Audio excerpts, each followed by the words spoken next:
Aya loved Eva more than anyone could imagine. They were stepsisters, but they behaved like the closest of friends. But Madam Rona hated their closeness. She couldn't stand hearing the villagers praise Imava while comparing her to Aya.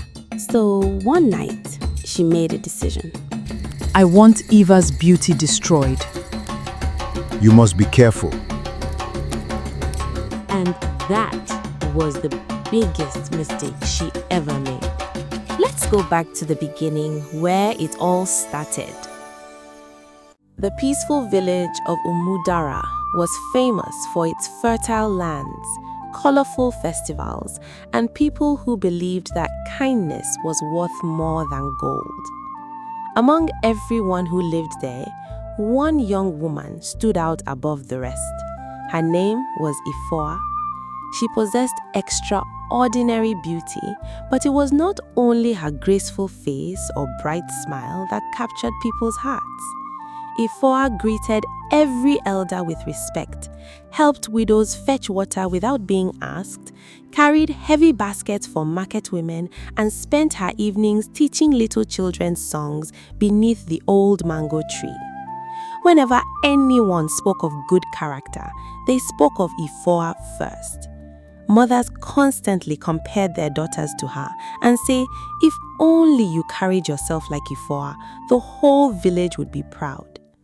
Those words floated through the village every single day, and although they were spoken with admiration, they planted dangerous seeds inside one woman's heart.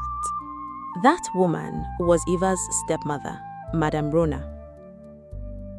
Ever since marrying Eva's late father, years before his passing, she had hidden a heart filled with bitterness behind a smile that fooled nearly everyone. She could not bear hearing villagers praise a girl who was not her own daughter. Each compliment aimed at Eva felt like an insult directed toward her family. Her own daughter, Aya, was gentle, cheerful, and surprisingly fond of Eva. The sisters shared meals, laughed together, braided each other's hair, and treated one another as true family despite having different mothers. Madam Rona hated seeing them so close.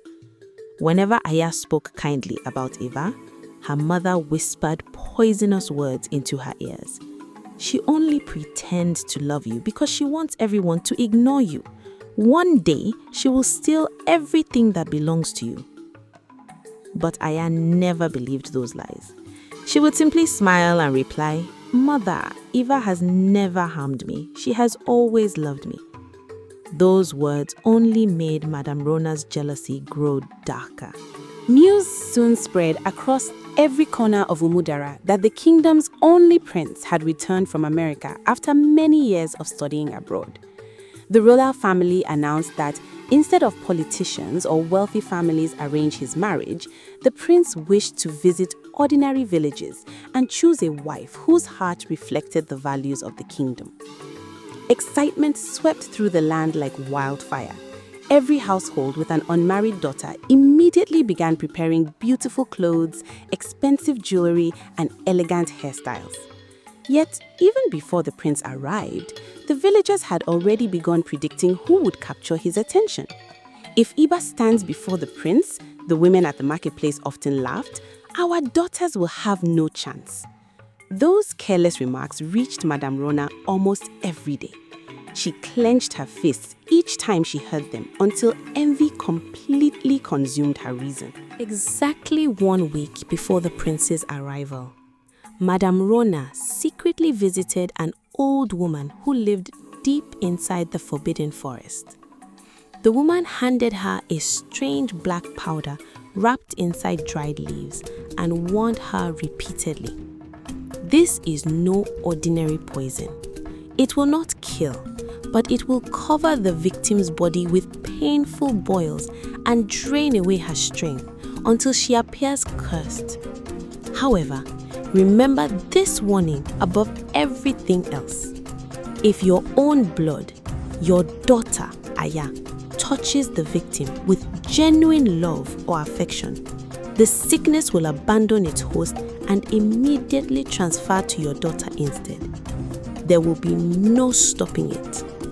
Madam Rona accepted the warning without fear, believing Aya would never come near Ifa if she obeyed her instructions. That evening, she mixed the powder into Ifa's evening meal. Within hours, Ifa scratched her arms endlessly from unbearable itching. By sunrise, painful boils covered her skin. Every new day brought more suffering. Her once radiant face became swollen, her body weakened, and even standing became exhausting. Yet, Madam Rona acted like the most caring woman in the village, visiting herbalists, pretending to seek cures, while secretly warning Aya, do not go anywhere near Ifa. Stay away from her room. Don't touch her. If you love your life, obey me. She even sent Aya to stay with distant relatives until the prince's arrival, making sure the curse remained exactly where she wanted it. The long-awaited day finally arrived. Drums echoed across Umudara from sunrise as villagers gathered in colorful clothing to welcome the royal procession. The king, queen, and prince entered the village square surrounded by royal guards, musicians, and elders from neighboring communities. Every unmarried young woman appeared, dressed in breathtaking fabrics, decorated with coral beads and golden ornaments. Mothers proudly adjusted their daughters' headpieces, while fathers whispered prayers for good fortune. Aya returned from her relatives wearing the most expensive outfit Madam Rona had ever purchased. Her beauty drew admiration from many, although she quietly searched the crowd for Iva. When she finally found her, her heart nearly broke. Iva stood alone at the edge of the gathering, wearing nothing but a simple robe that barely hid the terrible boils covering her face, neck, and arms. She looked weak enough to collapse, yet she forced herself to smile at everyone who greeted her. One after another, the young women introduced themselves before the royal family. Some danced with confidence, while others displayed elegant catwalks taught by traveling performers. Loud applause followed each performance, but none truly captured the prince's attention.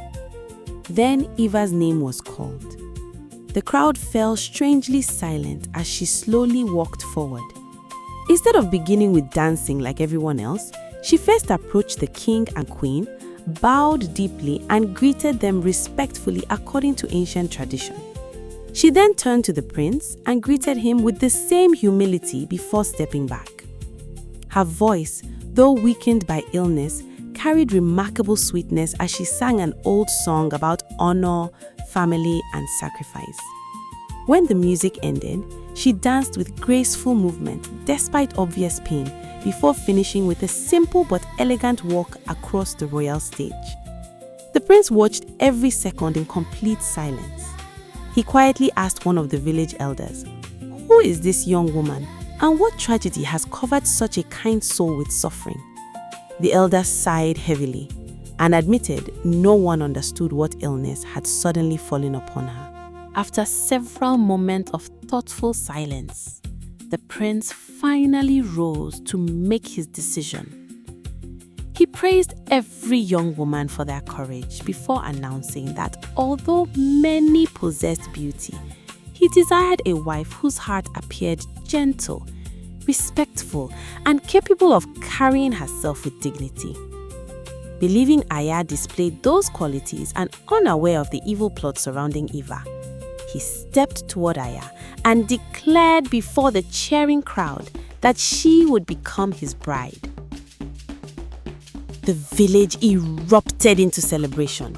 Drums grew louder, women ululated joyfully, and children danced around the royal platform. Madam Rona screamed with excitement, convinced that all her wicked planning had finally rewarded her daughter. Tears of triumph rolled down her cheeks as she embraced relatives and proudly accepted their congratulations. Aya herself looked stunned, overwhelmed by everything happening around her. Still smiling through the celebration, Aya noticed Iva standing alone once again. Forgetting every warning her mother had repeated for days, she ran toward her beloved stepsister. "I wish you could celebrate with me," she said warmly before wrapping Iva in a tight embrace. The moment their bodies touched, an icy wind swept across the village square. Gasps echoed from every direction. Before everyone's eyes, the ugly boils began disappearing from Iva's skin as though invisible hands were wiping them away. Her strength returned instantly, and the healthy glow everyone remembered slowly reappeared across her face. At the very same time, painful boils erupted across Aya's arms, neck, and cheeks. She cried out in shock as her body weakened beneath her. Madam Rona let out a horrifying scream that silenced the celebration. The villagers stepped backward in fear as elders exchanged confused glances. "This cannot be happening," Madam Rona shouted, her voice trembling. But no one understood why the sickness had abandoned one girl only to consume the other within a matter of seconds. The village chief immediately ordered everyone to remain where they stood, while the royal healer carefully examined both young women. After observing the impossible transformation, the oldest herbalist in Umudara slowly stepped forward. He looked directly at Madam Rona before saying, "This is no ordinary illness. It is a transferred curse created through forbidden poison. Such magic only changes hosts when true affection breaks the spell." His words caused murmurs to spread throughout the crowd.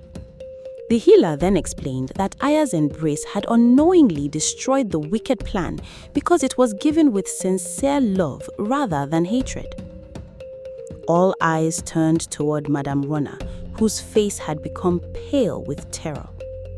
Unable to endure the weight of everyone's suspicion, she collapsed to her knees, weeping uncontrollably before confessing every terrible detail. She admitted poisoning Iva because she believed no girl in the village deserved to outshine her own daughter before the prince. Every lie, every fake search for medicine, and every warning she had given Aya spilled from her mouth until the entire village stood frozen in disbelief. The prince remained silent for a long moment before walking toward Iva. He looked into her eyes and said, "When I first saw you, your kindness shone brighter than your suffering. Now I know your beauty was never your greatest gift. Your greatest gift is the heart that remained pure even after being betrayed by your own family." He respectfully turned to Aya and added, "You embraced your sister without hesitation, even after being chosen as my bride. That single act revealed a goodness that cannot be taught." Aya lowered her head with tears, realizing her mother's hatred had nearly destroyed both of them. The king ordered Madam Rona to leave Umudara forever for punishment for using forbidden poison against an innocent child.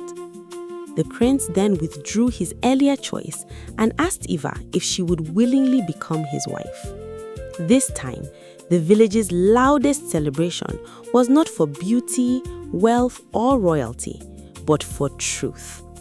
As Iva accepted with quiet grace, the people of Umudara never forgot the lesson they had witnessed that day. Envy can disguise itself for a season, but a heart filled with genuine love will always expose the truth in the end.